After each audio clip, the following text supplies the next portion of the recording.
Halo everyone. Hai. Wah sangat gembira sekali nih. Ya, pastinya. Sebelumnya kita belum kenal satu sama lain ya. Ya. Boleh perkenalkan terlebih dahulu, saya Sasudel Fabiana sebagai host di diskusi kali ini. Kalau saya ya. Anda sama yang berusia. Sebelumnya sudah pada makan? Pantesan ya, sangat gembira. Apakah kalian sudah tahu apa yang akan dibicarakan di diskusi kali ini? Dan sih, itu kan program di Indonesia. Ya, betul. Mengenai pendidikan saksi di Indonesia. Tidak lama-lama, boleh saya buka terlebih dahulu. Assalamualaikum warahmatullahi wabarakatuh. Waalaikumsalam warahmatullahi wabarakatuh. Nah, sebelum masuk ke diskusinya, saya akan memaparkan terlebih dahulu apa sih itu pendidikan inklusi ya. Nah, bahwa pendidikan inklusi itu ialah sistem pendidikan yang memberikan kesempatan kepada semua peserta didik, baik itu yang APK, anak berkebutuhan khusus, ataupun yang Down syndrome, dan yang sejenisnya itu, untuk belajar bersama dalam satu lingkungan pendidikan yang sama tanpa diskriminasi. Jadi artinya sekolah itu tidak akan memisahkan siswa berdasarkan kondisi fisiknya yang kekurangan, atau intelektualnya yang kurang, terus sosial emosionalnya yang agak beda dari yang lainnya gitu ya. Tetapi justru itu akan menyesuaikan satu pembelajaran agar semua siswa itu bisa berkembang secara optimal. Jadi itu konten dari pendidikan inklusi. Ngomong-ngomong nih mengenai pendidikan inklusi, kalau menurut saya pendidikan inklusi di Indonesia itu justru masih sebatas konsep, belum benar-benar merata secara di lapangan. Kalau menurut saudari Tias bagaimana sih? Kalau menurut aku sih, aku tuh setuju. Tapi menurutku itu bukan berarti gagal secara konsep dan kebijakan Indonesia itu sebenarnya sudah cukup maju. Masalahnya ada di itu sih implementasinya saja, bukan di ide dasarnya gitu. Nah kalau saudari apa bagaimana nih tanya? Kalau aku sih berbeda pendapat ya dari kalian. Kalau menurutku nih ya, kalau implementasinya masih banyak masalah, berarti sistemnya sudah belum siap sepenuhnya nggak sih? Jadi nggak bisa dibilang belajar juga. Iya. Kalau kita bicara mengenai konsep dia, bahwa pendidikan inklusif itu kan sistemnya yang menggabungkan seperti yang tadi saya sebutkan di awal tadi. Nah, semua siswa itu dalam satu kelas itu menggabungkan tujuannya itu agar semua siswa itu dalam satu kelas tanpa ada diskriminasi.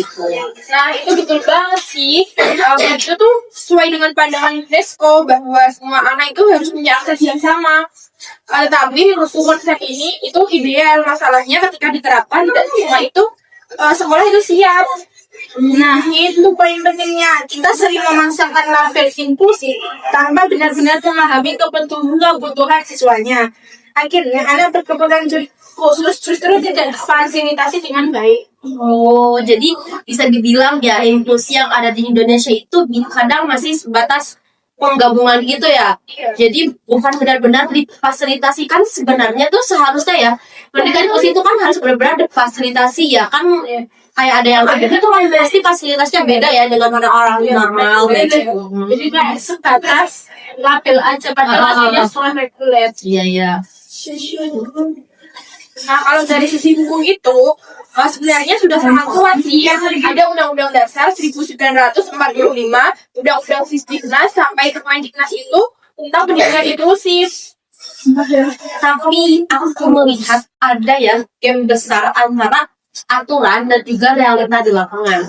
Banyak sekali sekolah yang secara administrasi langsung disebut inklusi, tapi fasilitasnya belum memadai. Nah, seperti yang tadi saya bilang bahwa inklusi itu harus fasilitasnya benar-benar memadai gitu loh. Bahkan kadang ada sekolah inklusi itu hanya formalitas, padahal secara praktik sebenarnya sama aja ya kayak tadi. Cuman pakai label sekolah inklusi, padahal sekolah yang dilaksanakan seperti sekolah reguler. Untuk tujuan pendidikan inklusi tersebut kan tujuan utamanya emang kan buat kesetaraan semua siswa, jadi tanpa adanya diskriminasi harus menghilangkan diskriminasi gitu. Jadi tujuan utamanya itu dari pendidikan khusus itu. Ya sih, tapi itu menurut buku tujuan itu tuh sudah bisa tercapai karena masih ada stigma terhadap anak yang itu atau ABK. Bahkan ya kalau kalian sadar di beberapa kasus anak tersebut justru merasa terisolasi atau terasingkan di dalam sekolah. Jadi inklusi belum tentu otomatis menciptakan yang namanya siswa Iya. Nah, kalau menurut saya kunci utama dan sistem itu ya ada di gurunya sih. Kalau gurunya sudah merasa siap, pasti itu akan berjalan, dan nanti di kelas juga tidak akan ada teman-teman yang mengasingkan anak yang berbenang fisik tersebut. Nah, setuju banget sih aku itu. Tapi realitanya banyak guru belum punya kompetensi yang khusus. Mereka dituntut mengajar siswa dengan kebutuhan berbeda tanpa pelatihan yang cukup bagi anak-anak yang berkebutuhan khusus itu. bahkan ada guru yang akhirnya memperlakukan sama siswa sama. Padahal kalau kita tahu kebutuhan mereka semua itu berbeda-beda, apalagi siswa reguler dengan siswa reguler khusus. Ya, pasti beda. Ini jelas-jelas bertentangan dengan prinsip sekolah inklusi. Jadi nih ya, bukan tentang soal niat saja yang ada di guru kan. Biasanya nih kan seorang guru tuh berniat ingin si ABP itu mendapatkan fasilitas yang benar-benar memadai ya. Jadi tetapi juga harus ada kemampuan dan juga sistem dari yang lainnya. Kalau kita jujur, kondisi di Indonesia masih jauh dari kata ideal. Fasilitas masih banyak yang belum ramah untuk mana disabilitas atau anak dengan Nah, tetapi jumlah guru pendamping itu juga masih sangat terbatas. Aku juga melihat ya, terdapat ketimpangan di sebagian daerah. Mungkin di kota-kota besar itu pendidikan itu sudah mulai berkembang, tapi coba kita geser, lihat di perkampungan atau di pelosok-pelosok itu terdapat pendidikan inklusi yang belum merata, dan fasilitasnya juga masih jauh kalah sama yang menurut kalian nih, apa tantangan terbesar yang dapat di pendidikan inklusi di Indonesia ya? Kalau menurut aku ya, itu karena dia guru sih. Karena tanpa guru yang kompeten itu, siswa itu sebagus apapun mereka tidak akan bisa berjalan. Aku justru nih ya, malah melihat masalahnya lebih luas. Seperti sistem pendidikannya belum fleksibel, kurikulumnya masih terlalu seragam. Jadi kayak mungkin kurikulumnya masih sama dengan orang sekolah reguler.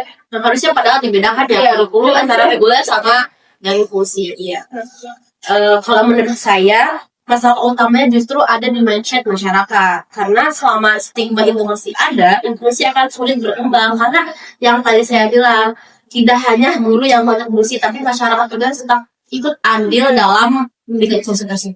Iya sih. Nah, solusinya yaitu solusi pertamanya yaitu jelas pelatihan guru itu secara serius dan berkelanjutan supaya yaitu kalau berkelanjutan kan enak. Iya. Tapi itu saja tidak cukup loh. Harus ada perubahan sistem termasuk kurikulum yang handal. Dan menurut saya bahwa edukasi masyarakat juga sangat penting, karena inklusi itu bukan hanya tanggung jawab sekolah, tapi juga manusia. Benar yang tadi saya katakan kan, yang di awal-awal tadi. Kesimpulannya, jadi dari diskusi kali ini aku tetap pada pendapat bahwa pendidikan inklusi di Indonesia itu masih belum merata dan masih perlu banyak perbaikan. Kalau menurut aku sih ya, aku tuh melihatnya lebih optimis. Sistemnya sudah ada, tinggal diperkuat implementasinya saja. Dan kalau menurutku nih ya, kita harus lebih kritis. Jangan hanya puas dengan kata label inklusi, tapi lihat apakah benar-benar berjalan dengan baik atau tidak, itu sesuai prinsip pendidikan inklusi atau tidak, kurikulumnya sesuai atau tidak, dan yang lainnya. Berarti kalau ada yang anak ABK itu jangan langsung aja masukin ke sekolah inklusi itu. Jadi kita tuh harus mengambil terlebih dahulu ya, sistemnya gimana. Sesuai apa mau? Kalau nggak sesuai sama Nanti malah fatal ya udah. Iya. Oke, baik. Selasa kita udah di penghujung besaran nih. Baik teman-teman, mungkin itu ya diskusi yang dapat kami sampaikan. Semoga dengan adanya diskusi ini bisa membuka perspektif baru tentang pendidikan inklusi yang ada di Indonesia. Terima kasih kepada teman-teman yang telah hadir di acara diskusi kali ini. Sungguh sangat hebat, sangat kuat banget argumen kalian. Terima kasih, semoga sangat bermanfaat ke depannya dan kita lebih tahu tentang pendidikan inklusi di Indonesia. Oke. Saya Sabang Tapena sebagai host di diskusi pada kali ini pamit undur diri. Saya Dias Azhara sebagai pendengar dan melakukan argumen. Dan saya juga Maria sebagai berpendapat. Baik, kami pamit undur diri. Wassalamualaikum warahmatullahi wabarakatuh. Waalaikumsalam warahmatullahi wabarakatuh. See you. Thanks for watching. Jangan lupa ya, geng.